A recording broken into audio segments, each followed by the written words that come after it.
Hey guys, today we're going to learn on how to search on TikTok, and all they have to do is to launch our TikTok. And then from here, as you can see this type of a search icon, we are going to tap on it. And from here, you can be able to search for any type of content, or you can just be saying to choose the ones that you may have liked. Like, for example, if I decided to tap on the iPad Air 4, here we can see the top videos of the type of sites that we have searched for. We can also see the videos. We can also see the users, like an intro after the iPad Air 4.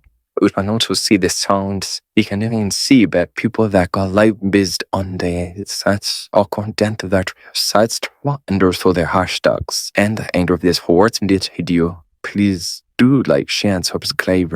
And I'll see you guys on the next video.